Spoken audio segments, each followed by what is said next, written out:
నేను చెప్తే ఎవరు నమ్మరు, మొదలు నమ్ముతూ ఉండలేదు 20 సంవత్సరాల క్రితం. డయాబెటీస్, గ్యాంగ్రీన్, రేపు కాలు కట్ చేయాలని వందల మంది క్యూలో నుంచున్నారు అన్ని హాస్పిటళ్ళల్లోనూ. ఆ మల్లేశ్వరంలో యాంపుటేషన్ హాస్పిటల్ ఉంది. రోజుకు 88 మందిని ఒక్కొక్క రూమ్లో కాలు అలా తీసి పడేస్తున్నారు. గల్ఫ్ కంట్రీస్లో ఇక్కడ 80 మంది అయితే అక్కడ 160 మందికి తీసేస్తున్నారు. అంటే డయాబెటీస్ వస్తే అక్కడికి ఆగదు. కొందరికి కాలు తీసేయాలి గ్యాంగ్రీన్ అని, కొందరికి కిడ్నీ లేచిపోతుంది డయాలిసిస్, కొందరికి కళ్ళు పోతున్నాయి, కొందరికి మొనకాలు న్యూరోపతి తీసేసి కొత్త కాళ్ళు వేస్తాం రండి అంటున్నారు. అన్నిటికీ కొత్త కాలు, కొత్త కిడ్నీ, కొత్తది ఎక్కడి నుంచి తెస్తున్నారు? పాడైందికి ఎందుకు ఉంది అని చూడట్లేదు. కాలు తీసేస్తే ఎక్కడి నుంచి వస్తుంది? మళ్ళీ కొత్త కాలు పెడతారే, కృతక కాలు పెడతారు, అదొక బిజినెస్. పొద్దున టూత్ పేస్ట్లో నుంచి మొదలు పెడితే కాఫీలు, ఇడ్లీలు, దోశలు, పూరీలు, పుల్కాలు ఇవన్నీ మీరు నోట్లో వేసుకున్న 100 గ్రాములు బియ్యం పిండి నుంచి 35 గ్రాములు గ్లూకోజు 15 నిమిషాల్లో రక్తంలోకి వచ్చేస్తుంది. 15 minutes, that's all it takes. గోధుమ పిండి వేసుకుంటే ఇంకా ముందు వచ్చేస్తుంది. 100 గ్రాములు పూరీలు కానీ పుల్కాలు కానీ, డ్రై పుల్కా తింటున్నాం మేము, ఆయిల్ మంచిది కాదు. డ్రై పుల్కా తిన్నా అంతే, నూనె వేసుకొని పుల్కా తిన్నా అంతే 35 గ్రాములు మీ రక్తంలోకి వచ్చేస్తుంది. మొత్తం టిఫిన్ అయ్యే లోపల 45 గ్రాములు కాఫీలు, టీలు అంతా చేరితే 50 గ్రాములు గ్లూకోజ్ పొద్దున 10 గంటలకే మీ దేహంలోకి వచ్చేసింది. 10 గంటలకు ఆఫీస్కి పోతే మళ్ళీ ఒక కాఫీ, అట్లా పోయి కాఫీ తాగొస్తాం, ఇట్లా పోయి టీ తాగొస్తాం. ఇంకా టీలు కాఫీలు ఎండాకాలం జ్యూసులు తాగుదాము.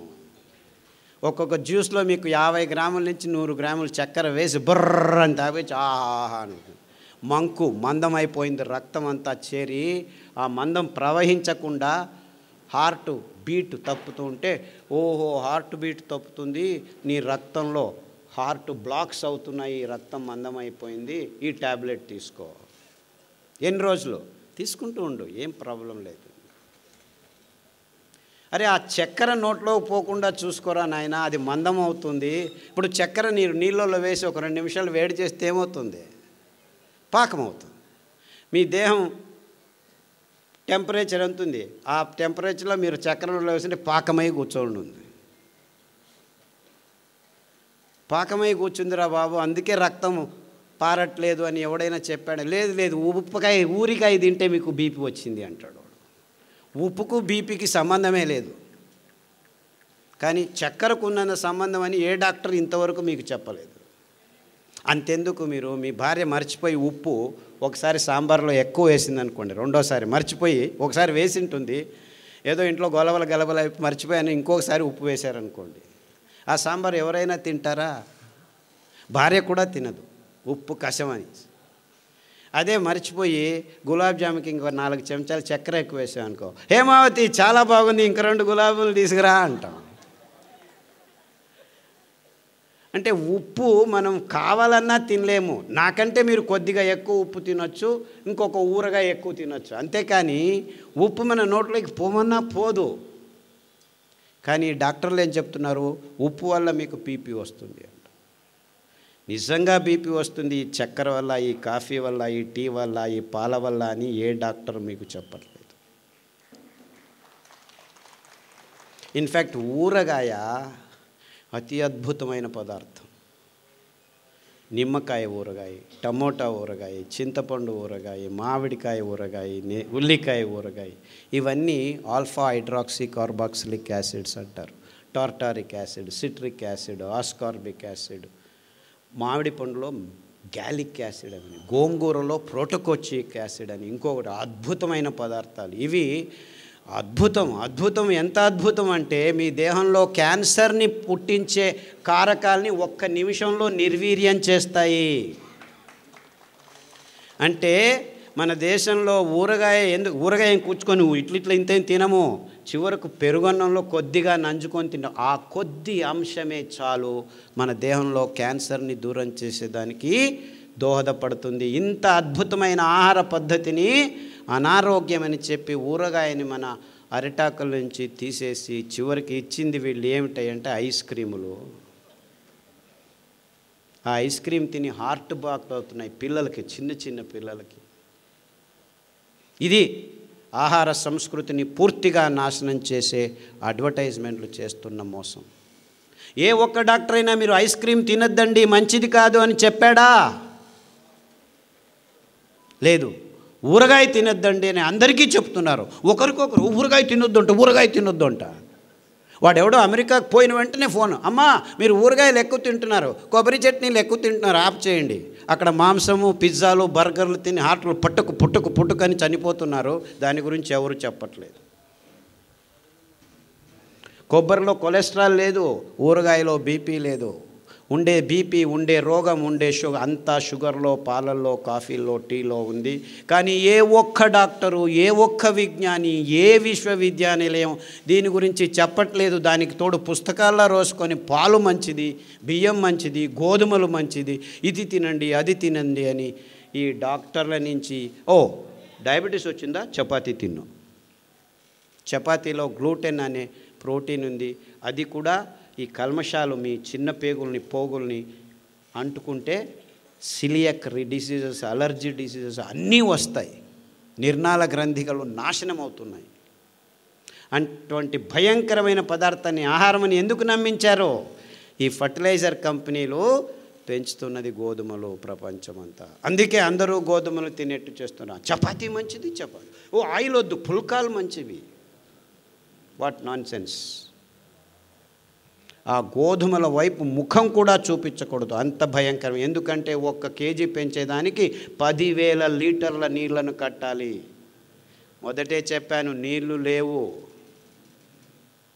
చక్కెర 1 కేజీ పెంచేదానికి 28,000 లీటర్ల నీళ్లను పెంచాలి, కట్టాలి మనం సాగుబడి. ఇంత భయంకరమైన పదార్థాలని ఆహారమని నమ్మించి మొత్తం ప్రపంచాన్ని నాశనం చేయటం ఒకవైపు అయితే, ప్రకృతి పర్యావరణాన్ని నాశనం చేస్తున్నాం మనం. మన జీవితాలు పాడైపోవడం ఒకవైపు, మొత్తం ప్రపంచంలో ఉన్న మూగ ప్రాణులన్నింటినీ నాశనం చేస్తున్నాం. ఎందుకంటే మనకు కావాల్సిన ఈ పందుల్ని, కోళ్ళని, ఆవుల్ని పెంచేదానికి మొత్తం ప్రపంచంలో పెద్ద పెద్ద అడవులన్నింటినీ నాశనం చేసేసి ఈ సోయాబీను, మొక్కజొన్న, పశుగ్రాసం తయారు చేస్తున్నారు. ఈ సోయాబీన్ మంచిది, మీకు ప్రోటీన్ అని చెప్తున్నారు. మన దేహంలో ప్రోటీన్ అవసరమే లేదు. 6%, 7% ఉంటే చాలు. ఆ 7% ప్రోటీను మన సిరిధాన్యాల్లో, కొర్రల్లో ఉంది, అరికల్లో ఉంది, సామెల్లో ఉంది, అండు కొర్రల్లో ఉంది, ఊదుల్లో ఉంది. ఏ డాక్టర్ అయినా, ఏ విజ్ఞాని అయినా ఈ విషయాన్ని చెబుతున్నారా? లేదు, ప్రోటీన్ కావాలి తినండి, ప్రోటీన్ కావాలి తినండి అని వాళ్ళు చెప్పారని మన ఆయుర్వేద పండితులు పొద్దున్న లేచి మొలకలు చేసుకొని తినండి ఇందిన్ని అని చెప్పడం మొదలుపెట్టారు. మొలకల్లో ప్రోటీన్ ఉంది, 24% ప్రోటీన్ ఉంది. అంత తినకూడదు మీరు. కావాలంటే వారానికి ఒకసారి ఏదైనా బేడలు, అది పెసలు కావచ్చు, ఉలవలు కావచ్చు, కందులు కావచ్చు, శనగలు కావచ్చు, అంతకంటే ఎక్కువ అవసరం లేదు. మీరు ఎక్కువ తింటే మీ పొట్ట అప్పొద్దు తెలుస్తుంది మీకు. గ్యాస్ పట్టుకుపోతుంది. గ్యాస్ ఇక్కడ ఇరుక్కుపోయింది, అక్కడ ఇరుక్కుపోయింది. ఈ మొలకలు తింటే ప్రోటీను, అంతేకాకుండా దాంట్లో కూడాను చాలా కార్బోహైడ్రేట్ ఉంది, మీ షుగర్ ఎక్కువైపోతుంది. ఇలా అవైజ్ఞానికమైన విషయాలన్నింటినీ వైజ్ఞానికమని చెప్పి మన నోట్లలో ఈ పదార్థాలు వేయటం వల్ల మన చిన్నపిల్లల నుంచి పెద్దల వరకు ఈ రోగాలు వస్తున్నాయి. అంటే మనం చేయాల్సింది ఇంతే. ఈ అద్భుతమైన వరి అన్నాన్ని, ఏమి నువ్వు చెప్పేది? వరి అన్నం అన్నం కాదంటున్నావా? వరి అన్నం అన్నమే కాదు. ఎందుకంటే అది తిన్న వెంటనే మీ దేహంలోకి సగానికి సగం గ్లూకోజ్ని 15 నిమిషాల్లో నింపేస్తుంది. అదే మోసము, అదే రోగము. ఆ గ్లూకోజ్ను నిభాయించుకునేదానికి రక్తంలో కాలేయము, ప్లీహము, ఇంకా వేరే వేరే నిర్నాళ గ్రంథులన్నీ చేరి ఇది ఎక్కువైపోయిందని గ్లైకోజన్ తయారు చేస్తుంది, కొలెస్ట్రాల్ తయారు చేస్తుంది, ట్రైగ్లిసరైడ్స్ తయారు చేస్తుంది, రుమాటిక్ ఫ్యాక్టర్ తయారు చేస్తుంది, కొవ్వు తయారు చేస్తుంది, మాంసం తయారు చేస్తుంది. అందరూ ఈ బాతు ఆ బాతు తినుకొని బాతుకొంబుట్టిదారే అంటారు కన్నడದಲ್ಲಿ. బాతుకోవడం అంటే లావు కావడం అని. సో ఇప్పుడు చిన్న చిన్న పిల్లలు 80 కేజీలు 90 కేజీలు తూగుతున్నారు. ఈ బిస్కెట్లు, చాక్లెట్లు, కాఫీలు, టీలు, నూడిల్స్, పిజ్జాలు, బర్గర్లు, గోబీలు, మంచూరీలు తిని తిని తిని చిన్న చిన్న పిల్లలు. మొన్న ఒక అబ్బాయి వచ్చాడు, 128 కేజీలు, 16 సంవత్సరాలు. అమెరికాలో obesity is a big problem. Obesity అంటే ఊబకాయింపు, పేరు పెట్టేశారు దానికి. అరే ఎందుకయ్యా ఇలా హూ అని ఊపిపోతున్నారు, గాలి ఊపినట్టు అంటే మీరు తింటున్న పదార్థాలని ఎవరు చెప్పట్లేదు. డయట్ చేయండి. సో అంతా ఒకేసారి తినద్దు, 2 గంటలకు ఒకసారి తిను, 6 గంటలకు తిను, 8 గంటలకు తిను, 9 గంటలకు తిను, 12 గంటలకు తిను. తినడమే పని, ఇంకేమీ పని లేదు మనకి. ఇది డాక్టర్లు చెప్పేది మీకు. ఏంది 2 గంటలకు తింటూ ఉండని చెప్తున్నాడు ఈ డాక్టర్. అది ఎంత వైజ్ఞానికము! ఇంకేం పని లేదా ప్రజలకి? 2 గంటలకు తినడం అంటే ఇంకేం లేదు, చేస్తున్నాడు. మీరేమీ చేయొద్దండి, మేము రెడీ చేస్తాము ప్యాకెట్లలో, ఎంటీఆర్, మయ్యా, ఇది అది రెడీమేడు, ఆన్లైన్ చేయండి, ఆర్డర్ చేయండి, ఇంటికి తెచ్చిస్తాము. చూసారా, వంటింటిని మెల్లిగా వాణిజ్యకరణం, ఆహార పదార్థాలని వాణిజ్యకరణ చేశారు. మీరు ఇంట్లో వంట చేసుకొని తినడం కూడా వాళ్ళకి ఇష్టం లేదు. ఎందుకంటే ఇంకా అనారోగ్యాన్ని ఇంకా వేగంగా మీ దేహంలోకి రావాలంటే ఇంకా కెమికల్స్ను వాడి ఈ ప్యాకెట్లలో మీరు తాగే కప్పులు, తినే ఇవన్నింటినీ ప్లాస్టిక్ కోటింగ్ చేసేసి మీకు అనుకూలం అనుకొని హైజీన్ అంటే పర్సనల్ హైజీన్ ప్లాస్టిక్ బాటిళ్ళలో నీళ్లు పెళ్ళిళ్ళలో పెడుతున్నారు. ముందు ఏం చేసేవాళ్ళం, లోటా తీసుకో, ఎత్తుకొని నీళ్ళు తాగు అని ఒకడు చెంబు తీసుకొని, రాగి చెంబు తీసుకొని నీళ్ళు పోసేవాడు. అంటే నీళ్లు పారుతూ ఉంటే స్ట్రక్చర్గా ఉంటుంది. తామ్ರದ ఫలకంలో, రాగి ప్లేట్లో ఉంటేను స్ట్రక్చర్ అయిపోతుంది. కారణం ఇంతే, రాగి ప్లేట్ మీద డి ఆర్బిటల్ ఎలక్ట్రాన్స్ ఫ్రీగా మూవ్ అవుతుంటాయి, నీళ్లను స్ట్రక్చర్ చేస్తాయి. పారుతుంటే జలపాతాల్లో, నదుల్లో నీళ్లు పారుతుంటే ఆ ఎనర్జీ ఆక్సిజన్ను, హైడ్రోజన్ని స్ట్రక్చర్ చేస్తుంది. ఆ ఎనర్జీ నీళ్లు నింపినప్పుడు కూడాను స్పృశిస్తూ ఉండేది రాగి ఫలకం మాత్రమే. అందుకే మన సాధు పుంగవులు, మునులు ఎక్కడికి వెళ్ళినా రాగి కమండలం తీసుకెళ్లేవాళ్ళు. కోపం వచ్చినా, ఇష్టమైన, శాపం ఇవ్వాలన్నా, వరం ఇవ్వాలన్నా ఆ నీళ్ళనే తీసుకొని నీ దేహం మీద వేసేవాడు. అంటే నీ దేహంలోనూ 75% నీళ్లు ఉంది, ఆ స్ట్రక్చర్డ్ వాటర్. అందుకే మీరు పాప వినాశం, ఆ జలపాతం మీద కూర్చుంటే పాపాలన్నీ బాగా అయిపోతాయి. గంగలో మునిగితే పాపం నాశనం అయిందంటే ఆ పారుతున్న నీళ్ళల్లో మీ దేహం 10 నిమిషాలు ఉంటే మీ దేహంలో ఉన్న రక్తము అన్నీ నీటి అంశమే. కాబట్టి స్ట్రక్చర్డ్ అయిపోతే కల్మషాలన్నీ పోయి మీరు బయటికి లేస్తే చైతన్యవంతులైనట్టు అనుభూతి జరిగేది. అందుకే ఇంతే కారణం. వేల సంవత్సరాల నుంచి సంగమాల్లో, పుష్కరాల్లో స్నానాలు చేయండి, మీకు ఇప్పుడు వెళ్ళి స్నానం చేయకండి, అంతా కలుషితం అయిపోయాయి.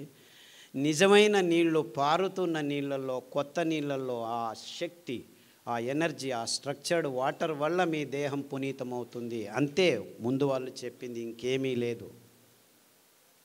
రావి చెట్టు చుట్టూ ప్రదక్షిణలు చేయండి అని చెప్పింది ఇందుకే, మీ అసమతులనం బాగవుతుందని. ఇంతే. ఇవన్నీ బూటకం, ఇవన్నీ మూఢనమ్మకం అని మనల్ని నమ్మించి సైంటిస్టులు నిజమైన అద్భుతమైన పద్ధతుల్ని, క్రమాల్ని మన క్రమం నుంచి, జీవన క్రమం నుంచి తప్పించి అనారోగ్యకరమైన ఈ వైజ్ఞానికమని చెప్పి వాణిజ్యీకరణ అంశాలని మన జీవితాలకి జోడు చేసి అందరూ రోగులై సతమతమవుతుంటే మీ అయోమయ స్థితిని, మీ భయాన్ని డబ్బు చేసుకునే వ్యవస్థని సమాజం అంచెలంచెలుగా తయారు చేసింది అని చెప్పేదానికి నాకు ఏ సందేహము లేదు. బీపీ వచ్చింది డాక్టర్, తీసుకో లైఫ్ లాంగ్. థైరాయిడ్ వచ్చింది లైఫ్ లాంగ్. రుమటిజం వచ్చింది లైఫ్ లాంగ్. అంటే మీరు తాగుతున్న పాల నుంచి ఇలా అసమతులనం వల్ల, అంతెందుకు మగవాళ్ళకి ఉచ్చలు పోసేదానికి కష్టమైపోయి పక్కన అటాచ్డ్ బాత్రూమ్లు కట్టుకుంటారు. ఉచ్చలు వస్తే వెంటనే పక్కకి పట్టుకోలేదు. నరాల దౌర్బల్యం వచ్చి ఇవంతా మనం తీసుకుంటున్న ఈ ఒక్క పాలు, కాఫీ, టీల వల్ల జరుగుతుంది, అందులో ఉన్న చక్కెర వల్ల జరుగుతుంది అని ఏ ఒక్క డాక్టరు మీతో చెప్పట్లేదు. చెబితే మీరందరూ ఈ కాఫీలు టీలు మానేస్తే మొత్తం ఫార్మస్యూటికల్ కంపెనీస్లో 35% లాస్ విదిన్ 2 days జరుగుతుంది.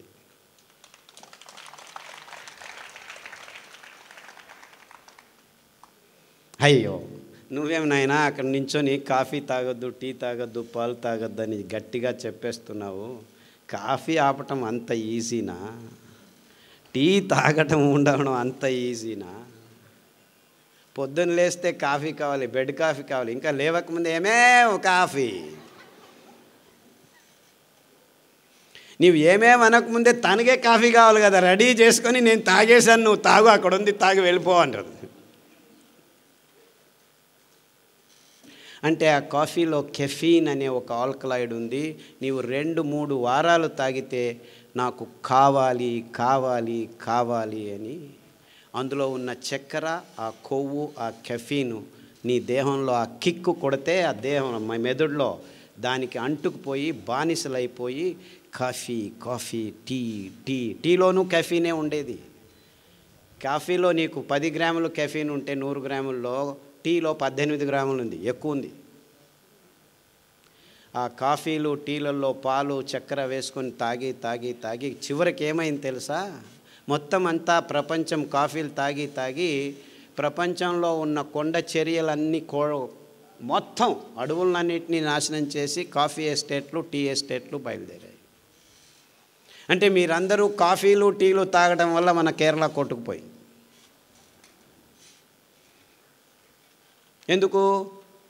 కాఫీలు టీలు పెంచాలంటే కొండ చర్యల్లోనే, మన దేశమే కాదు మొత్తం ప్రపంచమంతా ఇది జరుగుతుంది. ఈ కాఫీలు టీలు ఇంత ఎక్కువగా ఎందుకు పెంచారు? ఆ కాఫీలు టీలు పెంచేదానికి ఫర్టిలైజర్స్ వాడాలని ఈ ఫర్టిలైజర్ కంపెనీలు దీనిలను తెచ్చి కూర్చోబెట్టాయి. పెద్ద పెద్ద పెద్ద కంపెనీలు పనిచేస్తున్నాయి. అంటే మొత్తం ప్రపంచమంతా కాఫీలు టీలు తాగేట్టు చేస్తే మేము ప్రతిరోజు మీ నోట్లోకి పోతున్న ప్రతి ఒక్క చుక్క నుంచి డబ్బులు చేసుకోవచ్చు. చూసుకోండి, ఇది ఎవ్వరికీ అర్థం కావట్లేదు. We don't need coffee, we don't need చక్కెర, వీ డోంట్ నీడ్ పాలు, అన్నీ భయంకరమైన పదార్థాలే. కానీ ఏ ఒక్క విజ్ఞాని ఇంతవరకు మీకు చెప్పట్లేదు. ఎందుకు చెప్పట్లేదు? ఈ విజ్ఞానులంతా ఈ కంపెనీల సైన్స్ని ముందుకు తీసుకువెళ్ళేవాళ్ళు విజ్ఞానం పేరుతోనే చెప్తున్నారు. కాఫీ తాగితే ఇక్కడ ఆనందం వస్తుంది, అక్కడ ఆనందం వస్తుంది అని చెప్పి పెద్ద పెద్ద ఇన్స్ట్రుమెంటల్లో చేసి చూపించి ఇంకా తాగేటట్టు చేస్తున్నారు. కానీ మీరు బానిసలు అయిపోతున్నారు, మన పర్యావరణం నాశనం అయిపోతుందని ఏ ఒక్కరూ కనెక్ట్ చేసి చెప్పట్లేదు. మీరు ఒక్క వారం కాఫీ తాగటం ఆపు చేయండి. అఫ్కోర్స్ కష్టమవుతుంది, దాని నుంచి బయటపడాలని మీరు ఆలోచించండి. కానుగ ఆకు కషాయం, కానుగ చెట్లు ఎన్నో ఉన్నాయి ఇక్కడ. చమురు ఆకు కషాయం, పత్తి ఆకు, బీటీ కాటన్ పత్తి తెచ్చుకొని తాగద్దండి, క్యాన్సర్ వచ్చేస్తుంది మరుసటి రోజే మీకు. నిజమైన పత్తి చెట్టు 20 సంవత్సరం పెద్దగా పెరుగుతుంది అది. ఆ ఆకుల కషాయం తాగితే మీలో ఉన్న హార్మోన్ అసమతులనము 6 వారాల్లో మీ దేహం నుంచి దూరం అవుతుంది. 6 నెలల్లో మీ మీతు మీద ఉన్న మీసాలు రావటం ఆగిపోతుంది. మీరు బ్యూటీ పార్లర్కి వెళ్ళాల్సిన అవసరం లేదు. రావి చెట్టు చుట్టూ మీరు ప్రదక్షిణలు చేస్తే చాలు, అందులో ఉన్న నానో పార్టికల్స్ మీ అసమతులనాన్ని నాశనం చేస్తుంది, సమతులనం చేస్తుంది. ఇంతకుముందు మనం దేవాలయాల్లో రావి చెట్లు కట్టుకొని దాని పక్కన ఒక వేప చెట్టు వేసి లక్ష్మీ విష్ణు అని పేరు పెట్టుకొని దాని చుట్టూ తిరిగితే ఇన్ఫ్యాక్ట్ పిల్లలు పుట్టని వాళ్ళకి పిల్లలు పుట్టేవాళ్ళు. అదే నా దగ్గరికి వచ్చిన 1000 మందికి రావి ఆకు కషాయం, వేప ఆకు కషాయం, జామ ఆకు కషాయం తాగించి అందరి అసమతులనాన్ని 100కి 100 మందికి పిల్లలు పుట్టేటి. ఐవీఎఫ్లో అవసరం లేదు, బీఈవీఎఫ్లో అవసరం లేదు, ఏమీ అవసరం లేదు. వీర్యం లేదు, పెళ్ళయింది 10 సంవత్సరాలైంది, పిల్లలు పుట్టడం లేదని మగవాళ్ళకు చూపించకుండా ఆడవాళ్ళకు మాత్రమే చూపిస్తుంటారు. ఈ డాక్టర్లు కూడా మగవాళ్ళకి వీర్యకణాలని పెంచే స్తోమత లేదు, మందులు లేవు, సో నీతో ఏం పని లేదు, మాకు నీతో ఏం లాభం లేదు, ఆడవాళ్ళకి ఇది చేస్తాం, అది చేస్తాం, ఇది చేస్తాం, అది చేస్తాం, ఈ హార్మోన్ ఆమె గబ్బులేపేసి వాళ్ళ ఆరోగ్యాన్ని చివరికి పిల్లలు పుట్టడం లేదు, ఐవీఎఫ్ చేస్తాం. ఇక్కడ యాక్చువల్లీ ప్రాబ్లం వచ్చి వీర్యకణాలు లేవు, ఇక్కడ 0 అయిపోయి కూర్చో. వెంట్రుకలు లేచిపోతున్నాయి, బట్టతలు ఆడవాళ్ళలో 100కి 2 అయితే మగవాళ్ళలో చెప్పాల్సిన పని లేదు. 100కి 80 మందికి బట్టతల, 20 సంవత్సరాలకే 100కి 30 మందికి బట్టతల. దీనికి కారణం మీరు తాగుతున్న నీళ్లు, చచ్చిన నీళ్లు తాగుతున్నాం మనం. ఎప్పుడైతే పారుతున్న నీళ్లు తాగుతామో అది స్ట్రక్చర్డ్ వాటర్గా ఉంటుంది. మనం నీళ్ళని నిలవ కొట్టి తెచ్చి ట్యాంకుల్లో, పాంకుల్లో, ప్లాస్టిక్ డబ్బాల్లో వేసుకొని ప్లాస్టిక్ నానో పార్టికల్స్తో తాగి మన చిన్న పేగుల్లో ఈ ప్లాస్టిక్ నానో పార్టికల్స్ కోట్ అయిపోయి నీళ్లను పీల్చుకోకుండా నీళ్లను దూరం చేసి హైడ్రోఫోబిక్ మన చిన్న పేగులు హైడ్రోఫిలిక్ ఉండాలి, అంటే నీళ్లను బాగా పీల్చుకునేట్టు ఉండాలి. అందు మీద నారు పీచు పదార్థం కోట్ అయి ఉంటే నీళ్లను పీల్చుకుంటాం. కానీ ప్లాస్టిక్ కణాలు కోట్ చేసుకుంటున్నాం. నీళ్లు ప్లాస్టిక్ డబ్బాలే, నూనె ప్లాస్టిక్ డబ్బాలే, పాలు ప్లాస్టిక్ డబ్బాలే, ఇంకేమిటి దోశలు కూడాను ప్లాస్టిక్ పెన్నాలే. ఇంకెందుకు ఇప్పుడు సాంబార్లు ఇది అది ప్లాస్టిక్ కవర్లలో వేసుకొని అందరూ ఈ గోబీలు ఆ గోబీలు అంతా ప్లాస్టిక్ కప్పులు, ప్లాస్టిక్ ప్లేట్లు, ప్లాస్టిక్ బాటిల్స్. ఇంతెందుకు నూనె కూడాను ప్లాస్టిక్, తేనె కూడాను ప్లాస్టిక్, ఊరగాయలు కూడాను ప్లాస్టిక్. ఇంతెందుకు ఆయుర్వేద చూర్ణాలు, మందులు కూడాను ప్లాస్టిక్ డబ్బాల్లో టన్నులు ఇచ్చేసి ఇది తీసుకుంటే అది బాగవుతుంది, అది తీసుకుంటే వెంట్రుకలు వస్తాయి, ఈ ఆయిల్ ఈ ఇక్కడ వెంట్రుకలు ఊడిపోతుంది. లోపల నుంచి సెలీనియము, జింకు, కాపర్ ఇలాంటి లవణాంశాలు పీల్చుకోలేక వెంట్రుకలు పుట్టుపుట అని ఊడిపోతుంటే బిఫోర్ ఆఫ్టర్ రండి మేము కూర్చుతున్నాము అంటే వీడు దేవుడు ఇచ్చినట్టువే ఉండడం లేదు, ఇంక వీడు కూర్చున్నట్టు ఉంటాయి. 6 నెలలు మళ్ళా రా, నేను ఎందుకు ఉండేది? ఈ కృతక అంశాలని సైన్స్ అని బింబించి పెద్ద పెద్ద పెద్ద పెద్ద ప్రకటనలు, ఎంత వైజ్ఞానికమైన విషయాన్ని ఈ విజ్ఞానులు అని పేరు పెట్టుకొని తజ్ఞులు మమ్మల్ని అందరినీ ఇలా మోసాలు చేస్తున్నారని ఏ ఒక్కరూ చెప్పలేదు. ఇదంతా పచ్చి అబద్ధాలు. పాలు తాగండి అని చెప్పడమే ఒక పెద్ద అబద్ధం. అది పరిపూర్ణ ఆహారమని మన విజ్ఞానపు పాఠ్యపుస్తకాల్లో రాసుకొని రారాజిస్తూ వీళ్ళు సైన్స్ నడుపుతున్నారు. తల్లి పాలు తప్పని నోటికి ఏ పాలు పోకూడదు అని నిజమైన వాక్యం అది. పాలంటే ఏమిటి? తల్లి స్తనం నుంచి నేరుగా పిల్ల నోటికి పోవాల్సిన అద్భుతమైన అస్థిర పదార్థం. 1 నిమిషంలో మారిపోతుంది, అది నేరుగా వెళ్ళాలి మీ స్తనం నుంచి పిల్లోడి నోట్లోకి. అంత అద్భుతమైన పదార్థాన్ని పాశ్చరైజేషను, హోమోజినైజేషను, ఈఏషను, కోల్డ్ ఇది అని చెప్పి 15 రోజుల తర్వాత పిల్లల నోట్లో వేస్తే వాడికి రోగం రాక ఇంకేం వస్తుంది? ఒక డాక్టర్ అయినా ఈ పాలు తాగొద్దండి అని చెప్తున్నాడా మీకు? ఈ చక్కెర తినిపించొద్దండి అని చెప్తున్నాడా? ఇంత క్లియర్గా ఉంది, ఇంత సింపుల్గా ఉంది విషయం. సో మీరందరూ చేయాల్సింది ఇంతే. ఈ పాలు, ఈ కాఫీలు, ఈ టీలు రేపటి నుంచి ఆపు చేస్తే సగానికి సగం మీ ఆరోగ్యం అంతా కుదుటపడటం 6 వారాల్లో జరుగుతుంది. ఇది నా గ్యారెంటీ.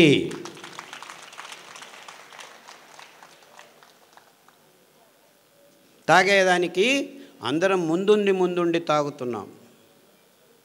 ఎక్కడ పోయినా కాఫీలు టీలు, ఊరికినే కాఫీలు టీలు. అదేవిడో గెస్ట్ వస్తే కాఫీ తాగుతావా, టీ తాగుతావా? రాత్రి 12 గంటలకు వచ్చినా కాఫీ తాగుతావా? ఎందుకు? పాలు ఫ్రిడ్జ్లో ఉన్నాయి, కాఫీ పొడి రెడీగా ఉంది.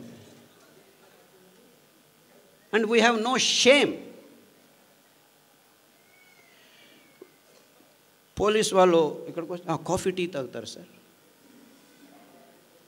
అంటే ఎంత మూర్ఖలమైపోయాం మనం. ఆయా కాలానికి ఆయా సమయానికి తగినట్లు మన దేశంలో కషాయాలు ఉండేటివి. వేడి కాలంలో వస్తే మెంతాకు కషాయం కానీ మెంతులు దంచి మజ్జిగలో వేసిస్తే తాగితే చల్లగా ఉండేది. అదే చలికాలంలో వస్తే మిరియాలు జీలకర్ర వేసి కషాయం తాగిస్తే దేహం ఉత్తేజమయ్యేది. అంటే ఆ కాలానికి ఆ సమయానికి. అంతెందుకు చలికాలంలో, వేడి కాలంలో, గాలి కాలంలో ఏ కాలానికి ఆ చుట్టుపక్కల పెరుగుతున్న ఆకుల్ని తుంచుకొని వస్తే మళ్ళా 6 వారాల్లో ఆ చెట్టు మళ్ళా ఆకులు వచ్చేది. అంటే పర్యావరణాన్ని ఎంత అద్భుతంగా సంరక్షించే ఈ కషాయ సాంప్రదాయం ఉన్న మన దేశంలో కూడాను ఇప్పుడు కషాయం అంటే ఈ డాక్టర్లు ఏం చేశారు, ఆయుర్వేద డాక్టర్లు 1 లీటర్ని 1/4 లీటర్గా కుదించండి అని గట్టిగా కషాయం అంటే ఎవరైనా ముట్టుతారు దాన్ని, అలా చెడ్డ పేరు తీసుకొచ్చేసారు. ఇన్ఫ్యాక్ట్ కషాయాలు చాలా అద్భుతమైనటివి, రుచికరమైనవి. 2 నిమిషాలు మరుగుతున్న నీళ్ళల్లో ఈ పారిజాత ఆకులు కానీ, లేకపోతే రావి ఆకు కానీ, జామ ఆకు కానీ, ఇవన్నీ క్యాన్సర్లని 6 వారాల్లో దూరం చేస్తున్నాయి. చెప్పాను కదా, ఎంతోమంది క్యాన్సర్ పేషెంట్లు ఈ పారిజాత ఆకు, రావి ఆకు, జామ ఆకు కషాయాలని తాగి బ్రెయిన్ ట్యూమర్లు, బ్లడ్ క్యాన్సర్లు, లంగ్ క్యాన్సర్లు, గర్భకోశంలో గడ్డలు, సాదాపాకు అని ఇంకొక ఆకు ఉంది. ఆ ఆకు కషాయాలు తాగితే మీ దేహంలో ఎక్కడ గడ్డలు ఉన్నా కానీ కరిగిపోతాయి. అరటి బోధ కషాయం తాగితే చాలు, మీ కాలేయము, మీ మూత్రపిండము, మీ గాల్ బ్లాడరు, మీ మెదడులో ట్యూమర్స్ ఉన్నా కానీ కరగటం మొదలు పెడతాయి. దానికి తోడు ఈ అరికలు, సామెలు భోజనం చేస్తే 6 నెలల్లో మీ క్యాన్సర్ మీ దేహం నుంచి అలా మాయమైపోతుంది. అలా చిటిక వేస్తే మాలమై, ఓ క్యాన్సర్ ఇంక బాగా కాదు, లక్షలు కోట్లు ఖర్చు పెడుతున్నారు. పైసా ఖర్చు లేదు, మీకు పైసా ఖర్చు చేయాల్సింది.